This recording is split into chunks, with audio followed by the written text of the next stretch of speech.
seminars looking at these numbers. And now we've introduced a new product called MJ Ticker, and so the numbers are streaming, right? So even more data and more dashboards and more opportunity.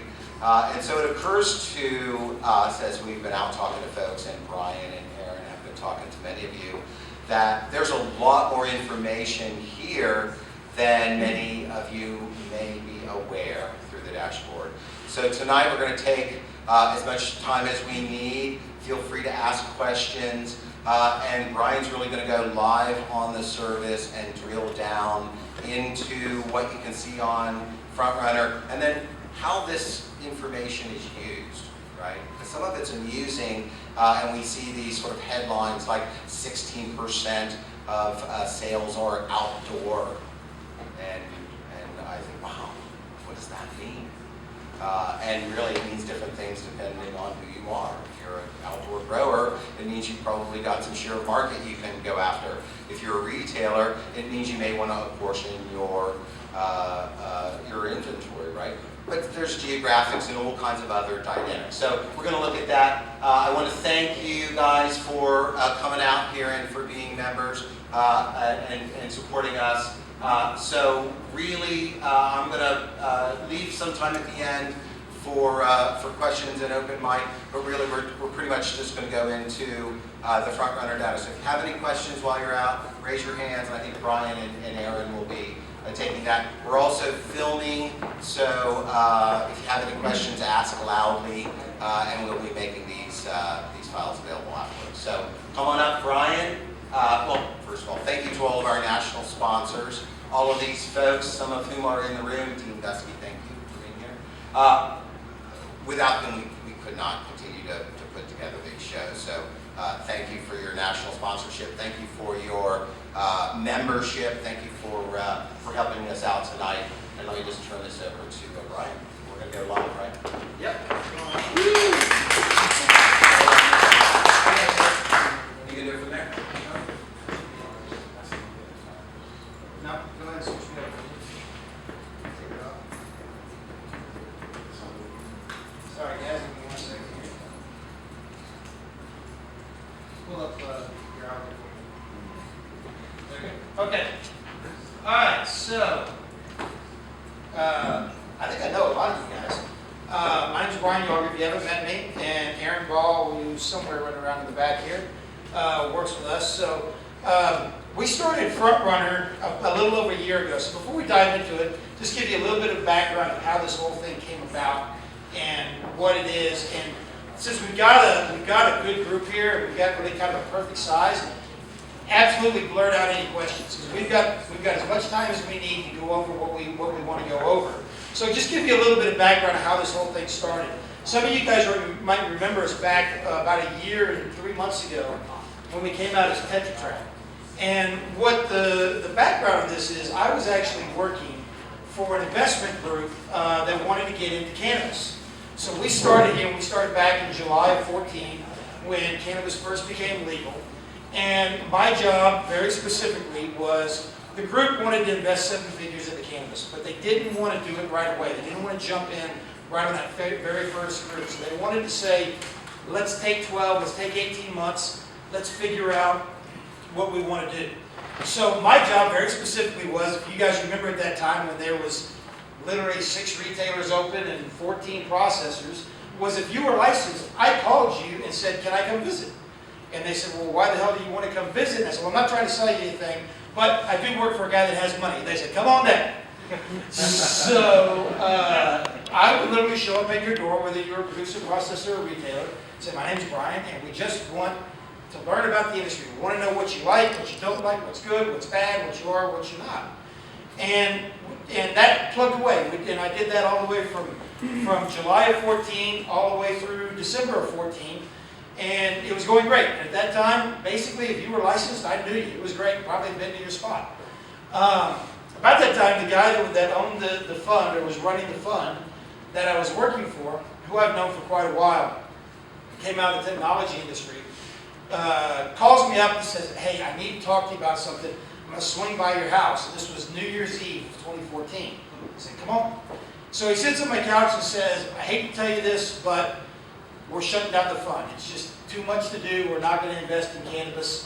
Thanks, but no thanks. I'm like, well, what the hell do I do now? So he, he says, here's your severance. Take the computers, take everything from the office, and good luck. Let me know if we can do anything.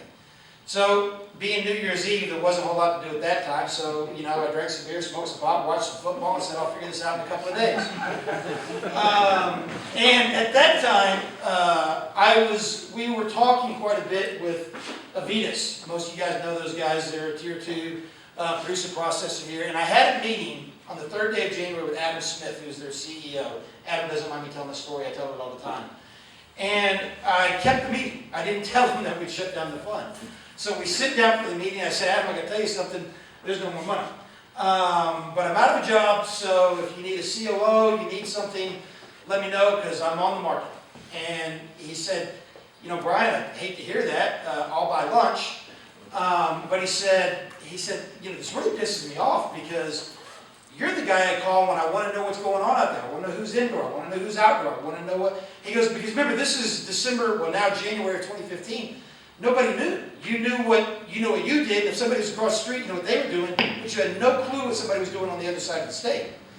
And so he said, you need to figure out a way to monetize that. And you may have something, because I don't know if the industry's big enough, but at least you got a chance. So that was the genesis of this whole thing.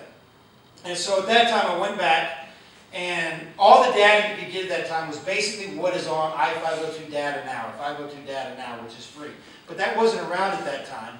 So I scrambled up a little money out of the severance, and I scrambled up a couple of developers and figured out what we could do and put this really crappy website out called tetratrack.com.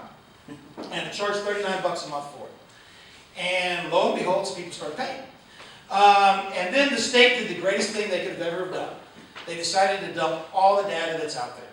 So we said, all right, let's take that and let's put that into usable form.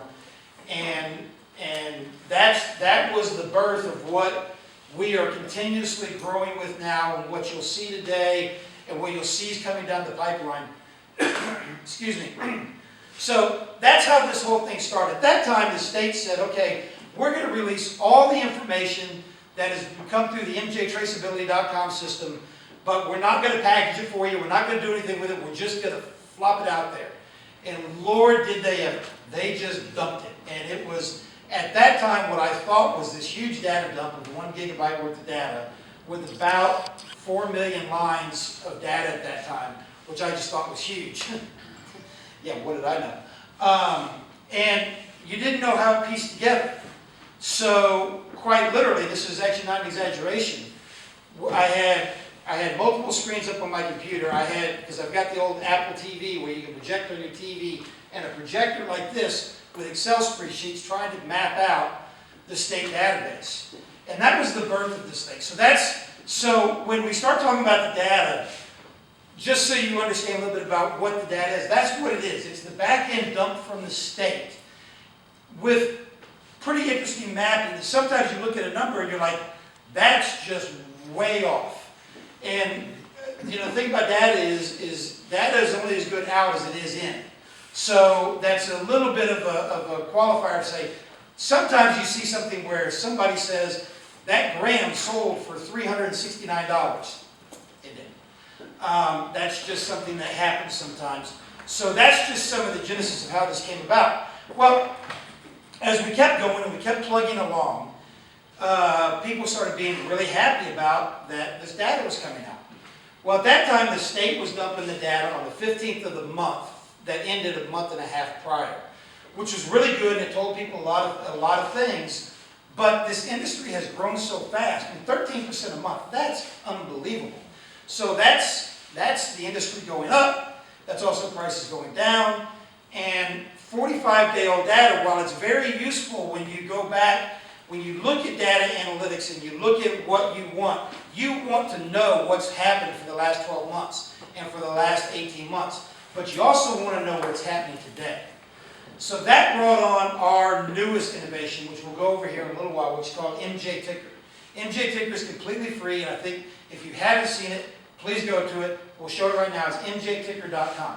MJ Ticker is live, real, up to the date as of yesterday, which is as recent as we can get aggregate data of the state. So what we do is we've actually got partnerships with a big chunk of the retailers here in the state, and they allow us. Is anybody in here a retailer? Obviously, Miles. Anybody else a retailer? Yeah, and we got both of you guys. So great. And we give the retailer a dashboard, and in return, we use that data. We go through our proprietary our algorithms that our data analysts came up with to come up with where we are in the state right now, and that's MJ Ticker. So we can actually see what is flour selling for right now, what are cartridges selling for right now. So this is a lot of the information that's out there, and a lot of the information that we want to look at and want to realize what's going on. So as we go through this, like I said, if you have any questions, spout it out. Because what I'm going to do is I'm going to talk about, and I'm going to go through things that we've noticed. As we look at, between Aaron and myself and our team, we look at this every day. And we say, boy, that's why this, that's why that. And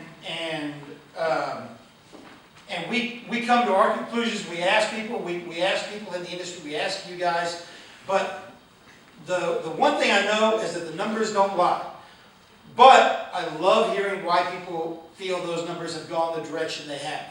So that's what we have right now. And that's what we're going to start talking about. So forgive me if I'm looking back and forth sometimes. And hopefully I'm loud enough, because I've got kind of a loud mouth, that I don't have to use the mic too much. But the first thing I want to talk about, this is MJTicker.com. And the reality, can y'all hear me? Yeah. The reality about Washington is not one state when it comes to the marijuana industry. Washington is two states. It's Eastern and Western Washington. And the dividing line of Eastern and Western Washington is the Cascades. Why do I say that Washington is two states? Because if you go into a retailer here in the Seattle area or the Tacoma area, or even down in Vancouver or up in Bellingham, and then you drive over to Spokane and you go into a retailer over there, you will not see the same product. Matter of fact, you'll be lucky if you find one that's on a retailer, on a producer processor that you recognize. 1, 2. There's a handful. There's a handful that you will see that are grown in the East and sold in the West. And there's some reasons for that, which we'll talk about. But you won't see a lot of Western going over to Eastern. Now, and I would love to, believe me, anybody pipe up. The reason that we've talked to most people is based on canopy. If you grow it and you can sell everything you grow in a reasonable geographic area of your grow, why drive farther away? There's no reason to do it. Now, there's a reason to do it eventually, and there's reasons that some people are doing it, but it's just economic. It makes sense economically to keep your costs down. Now, the big difference that we've noticed comes in price. Now, on MJ Ticker, which is MJTicker.com, we got this little check mark right here. Feel free to use that little check mark. What that does is that adds your 37% tax. So that 37% tax doesn't mean a whole lot to us right now, because we don't get that. It doesn't come to us. So we're going to take that off. So that's going to drop our prices to what our real prices are right now. And what these prices are on the retail side, on the wholesale side, every day you're going to get a wholesale number. What that number is a average of the last 14 days of wholesale numbers. Because if we did just yesterday, it wouldn't make a lot of sense. You need to have a little bit of it. You need to have a better. What's that? Rolling average. You have to have a rolling average. You need to have a better average that's going to keep you on your prices. So your wholesale prices are your wholesale prices for the last 14 days, Eastern and Western Washington. And we're going to talk about that here in a little bit, about where those are. Our wholesale prices generally stay lower on the eastern side of the mountains. Why? Because the product sells lower on the retail side east of the mountains. A bunch of reasons we'll get into why that may be. Indoor, outdoor, just geographic locations where we are, medium household incomes. But you can see these retail numbers. That's not what you're going to find on leaflet. That's not what the retailer is advertising it for. That's what the customer is actually coming in and buying it at. So the first thing we noticed, and those of you that have been here that we say all the time, the first thing we noticed as we started tracking all this is customers buy what's on sale. They don't necessarily come in and buy what they've seen in the advertisement. They like to buy by two different things, price and THC. We've tracked, we had a whole seminar on it. We've tracked and we're waiting to find the brand. Who's going to be the brand that comes out? Who's going to be, I got my story of Starbucks and pie. Who's going to be the Johnny Walker Blue? Who's going to be the guy that actually, people will walk in and they say, I will pay more money for that product, and if you don't have that product, I will go to another retailer that does have that product to pay more money. I don't think we have that yet. There's anecdotal evidence, and people will tell me, and Miles may know somebody in his shop already, people are coming and saying, I want this and I'll pay more money for that. It happens in every store. But statewide, we've yet to have that. It's going to be interesting to find out when that comes. So, we'll talk about a couple of different things in a minute, but this is MJ Ticker. So just to talk about a few things. Our total daily sales, this is actually what has sold in the entire state and when that goes up and down. We did a thing on this last month down in Portland, and you kind of know where everything is by the day of the week. Our biggest day of sales is Saturday. Our second biggest day of sales is Friday. That's not a real big surprise to anybody. But what our worst day of sales is Monday. The surprising thing is that Sunday is actually a good day of sales. There are a lot of retailers that are closed on Sunday or have shorter hours on Sunday. Instead of Miles shaking his head. Sunday actually has comparable sales to Tuesday and Wednesday. It's a middle of the week sales. Mondays are our biggest day of dropping in sales. So it is worth, in my opinion, if you're a retailer, which is only two, staying open on Sundays or keeping your hours. Now, we always want to track what the price is of what customers are paying. We'll get into the wholesale in a minute, but we want to see where they are. We want to make sure that these prices don't go down too much. They'll go down at times, but we want to make sure the prices are staying pretty much at a general area. So let's jump over here to Front Runner and look at, and I know the typing's a little small, but let's look at actually what the prices are like. So on Front Runner on our first page is our aggregate numbers of what numbers are selling at. Now, you see this big drop right here. Guess what day that was? Good old 420. What everybody did, they put it all on sale. God love them for it. I can't even see that, but if I remember correctly, that's something about $4.71, if I remember correctly, is what that is right there. That's a retail. That's retail sales. Because one, people were coming in, they were buying a lot, so they were buying it on the on-sale prices. But here's the other cool part about what happened on 420, and we'll jump over here to MJ Ticker to look at it, is this little box right here gives us the number of customers we've had coming. We have buying product every day. Guess which line is April 20th right there? So we actually have very good numbers. We had very good sales on April 20th, but we had good sales at low prices, which was really cool because a lot of people were able to sell a lot of their product. And when I say a lot of people, I think that's really good for the producer processor, because while the retailers took this big drop right here because they put their product on sale, they sold a lot of it, our wholesale prices were the same. So even though we were selling at that time for less than $3 a gram, everybody was selling for less than $3 a gram, right at $3 a gram, whatever it was at, but we were able to sell more. So days like that